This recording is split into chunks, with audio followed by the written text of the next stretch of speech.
I have two questions. Yes. One relates back to what you said yesterday about the hurricanes in Florida. Yes. And you mentioned that the people there praying should not pray that they would move off course, that they would instead be off course, instead of wanting, having. Yes, by shifting themselves to a parallel reality where that's already happening. Because everything is happening in some reality somewhere. Therefore, if that's the preferred reality, by shifting your vibration as if that reality is truly real for you, you will experience what's happening in that reality. And if there is a reality where that particular weather phenomenon is somewhere else, then that will be the reality that someone experiences. Or even if they can still observe that it remains on its initial course, they will not be physiologically affected by it in any negative way. Do you have any technique that we can use to try and achieve that? It's not a technique. It's an understanding of how things work. Okay. You follow me? Let me put it to you this way. I'll give you an analogy we often use. You watch different programs on your television, yes? Yes. Now, you're watching one program, and now you decide, I really would prefer to watch a different program. What do? Grab the remote. What do? You change the station. But that's my question. How? No. Pay attention. Okay. Why do you change the station on your television to look at a different program? Because it'll please me more. Because what? It will please me. The new one will please me. No. You're missing the point. You're looking for an esoteric thing. I'm actually giving you a mechanical, physical thing to understand. Okay. When you want to watch a different program on your television, you change the channel. Yes. Yes? Yes, sir. You change the actual frequency. And that program that you now wish to watch is on a different frequency. That's why you change to that frequency to receive that program. Correct? Yes, sir. Keep this simple. Don't get it all mixed up with esoteric concepts that don't need to be there. So my answer to you is, you understand that that's how your television works. You understand the mechanics of it. You understand what you need to do to change to a new program because you understand how television works. Yes. Therefore, what we're telling you is, if you just understand how reality works and you understand that it is composed of a variety of different parallel experiences, each operating on a different frequency, all you need to know is that your preference to be in that frequency, what it feels like to imagine being in that reality, is the literal changing of the frequency, the changing of the channel, and the changing of the program. And if you understand that that's what it's doing, that's all you need to know. There is no extra technique that is required. Just like when you want to change the channel on your television, you don't need some fancy ritual or extra technique. You pick up your remote and you press a button. Done. It's that simple. Okay. So the so-called technique you're looking for is to simply wrap your mind around the fact that what I'm describing to you is actually a physical, mechanical shift of your frequency based on the visualization and imagination that puts you in the state of that particular reality, knowing that that particular reality is just as real as any other you might be experiencing right now. Knowing that for a fact is what shifts the frequency and shifts the program and shifts the experience. That's all it takes, knowing that that's how it works. Okay. Now do you understand what we're saying? Yes, sir. Yes? Mm-hmm. Does that help? Yes. Is that sufficient? I had one other question. Yes. Another gentleman was asking about gravity. Gravity, yes. And he said that we don't understand gravity, that gravity doesn't pull down from within, it pushes down from above. Is that correct? No. Neither of those are an accurate description.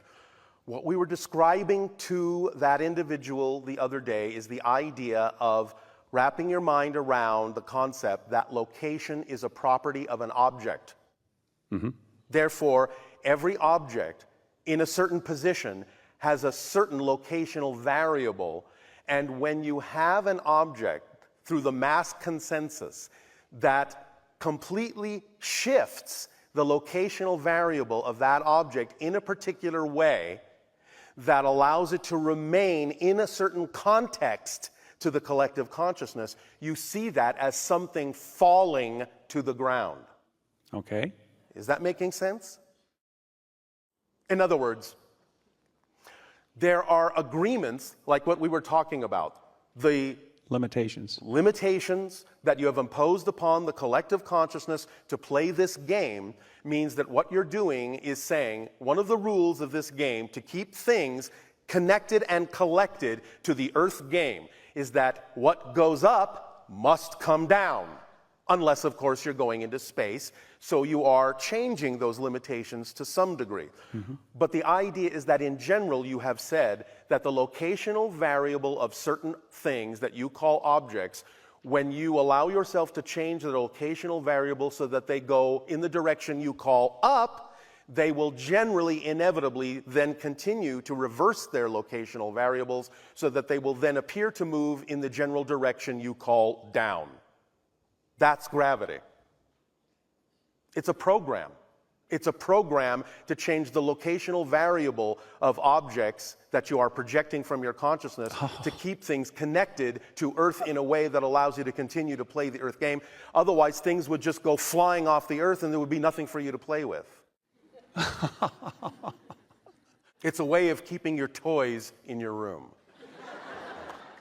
Is there any chance in the next 20 or 30 years that we'll be able to do what you do with your ships instead of driving our cars in LA rush hour traffic?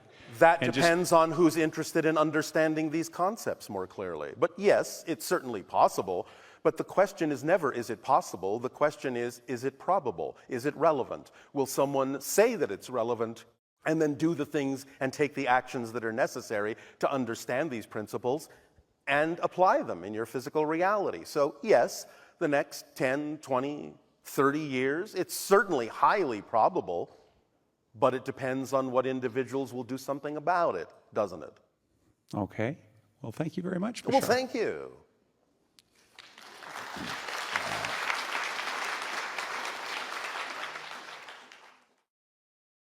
Hi, Bashar. And a you good day. Bashar, long story short, I believe I've had communication with a Sasquatch person in my area where I live. All right.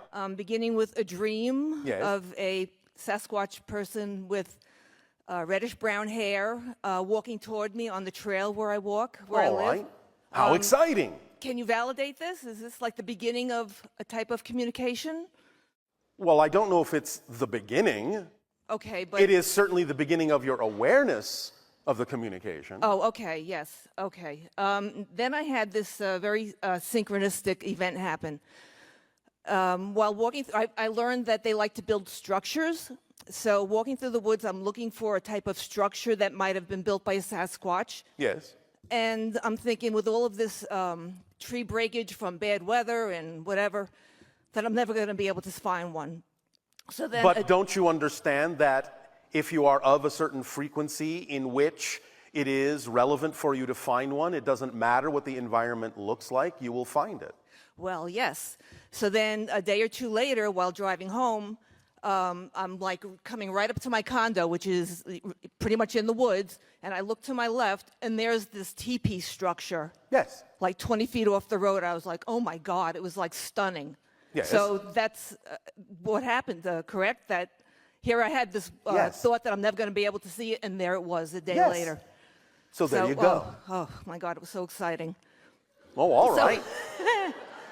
Okay, then a month later, I'm walking through the woods, and it was very muddy, and now I'm seeing footprints, random barefoot footprints, and all different shapes and sizes, and they weren't that large, and some were actually kind of small, like children or juveniles. That's something else. Oh, really? There are many different kinds of woodland spirits and entities that most of you know nothing about because they're invisible to you most of the time. But they're becoming more visible to you because you're stretching your senses in that particular direction. And that's actually something that the Sasquatch beings can help you learn to do. Oh, wow, that's great. It's one of the things they can teach shamanistically, is to be more aware in your senses of other different kinds of forest spirits and woodland beings that are around you all the time, that exist in their own realm, but which most of you know nothing about until such time as there might be a happenstance when your frequency might just be on the right frequency to be able to perceive some of them. So you're gaining some insight, literally, into how to perceive those beings a little bit more clearly. Okay, if they weren't, what kind of beings would they be then if they weren't Sasquatch? Regular, like human looking with... Some of them can look that way, but many of them, not necessarily being exactly physical in the way that you are shapeshifters, and therefore they can take many different kinds of forms. You understand there are those that are called sylphs and silkies and pukas and Yes. all sorts of beings, but most of them have the ability to sort of shapeshift. Oh, okay. As I do walk through the woods, I do imagine all different beings that are, All right, living well, around. So keep it up is, the good work. Yeah, thank you. Next question. Back around 1975, I had 3 experiences which I used to call nightmares, where I woke up to the feel of a hand on my arm. Yes. And it was terrifying at the time. But can you tell me what this was? Oh, then when I finally discovered you, I used to think it was like an evil spirit back then because I didn't know any better. Yes, exactly. Well, yeah. But then when I discovered you, then the light bulb went off, and I thought, oh my God. Well, then it became evil aliens. Well, now I know the difference. All but, right. So can you tell me who that was? Like with You've the hand on had my arm? contact, and those are snippets of memories, usually toward the end of the contact, or maybe even of the beginning, but not necessarily of the middle, because many are made to forget in order so that the rate at which they remember on their own, as you're beginning to do, acts as a barometer to all of us as to when you're ready for more contact more consciously. Right, okay. Can you tell me who that was? Like what civilization? Some of it was from what you call the Greys. Oh. Some of it was some hybrid interaction. Okay. Some of it was something else that I'm not allowed to go into at this time. Oh, okay. Okay, I have one last question. We'll see about that. Well, someone who wishes to remain anonymous wants to know if his ship is bigger than yours, yes or no. Is this that kind of a contest?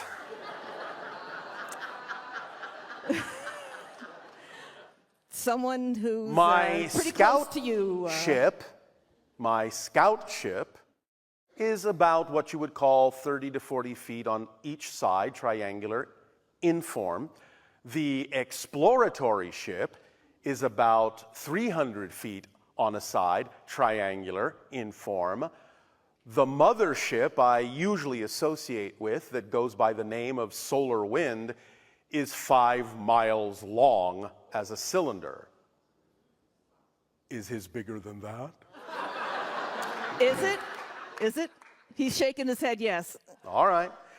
Then for now, he can win. All right, well, thank you very much, Bashar. I really appreciate everything. Have a good one. Good day, Bashar. And to you, good day. As always, a great honor to speak with you at this time. And you as well. And I have just a few questions. Yes. I would like to know initially what my set point frequency is at this time on average from your analysis of my energy. At this particular moment, fluctuating between 143,000, 157,000 cycles per second. Excellent. Okay. I've been feeling a calling of my higher self to relocate to another location in the United States, specifically Santa Fe, New Mexico. Could you give me any messages or comments on that calling? The only comment I can give you, if that is where you're drawn to, then do your best to act on it with no assumption you'll wind up there. Okay. Remember, all of you please remember, when something presents itself to you as your highest excitement, it doesn't mean that it has to come to fruition in the form in which the excitement came. It might, it very well might. But very often, the reason to drop the insistence is because you don't actually know why the excitement came in that form. Sometimes it's just coming in a form that is the form that is aligned with your belief system to get you to take an action because you need to take the action to wind up where you actually need to wind up in life. But the way it comes will be what seems most exciting at that moment. But take the action with no insistence that that actually has to be the manifestation that comes to fruition. If it needs to be, it will be. If it doesn't need to be, it will be something else. But if you hold on to the idea that that form is what has to manifest, you're going to slow down the process of finding out where it is you actually need to be. You follow? So you're saying when one excitement links to another, just follow all the excitement and Yes. go down the maze. Excitement is the path, not the form it comes in. You have a saying on your planet, do not judge a book by its cover. Therefore, follow the content. What is it saying? And what excitement is saying is, this is your path. It has to come in many different forms, and therefore you really can't always pay attention to the form that it comes in, because that may be simply the only form that was available for it to come in at that moment that would reach you, that would get you to pay attention. So when you then recognize that the excitement requires an action from you in the direction of the form, but don't insist on the form, then you will be in balance with the way in which to use the energy of excitement, which is your natural vibration, your essential core frequency. Does that make sense? Yes. Does that help? Yes, and when you mentioned my frequency, I understand that this particular physical form that I'm in, max is typically around 200 hertz. Is that correct? Most humans on your planet operate somewhere between 40,000 to 50,000, maybe now and then 80,000 cycles per second. The fact that many that are exploring spirituality and expanding their consciousness will operate above 100 is relatively rare at this point.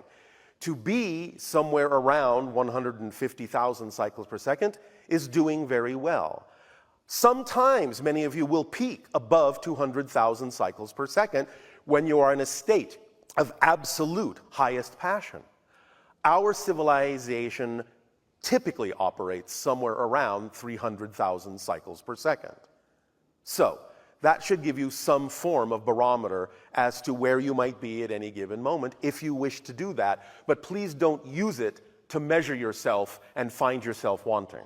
Okay. It's a dynamically fluctuating thing, and it will always be representative, even though sometimes it may go up, and sometimes it may go down, and sometimes it may go up, and sometimes it may go down. The idea is, goes up, gives you something to hold on to, gives you a vibration to imbue yourself with, but then goes down to give you a chance sometimes to apply it in your physical reality in a different way, and it might require a different frequency in which to do that.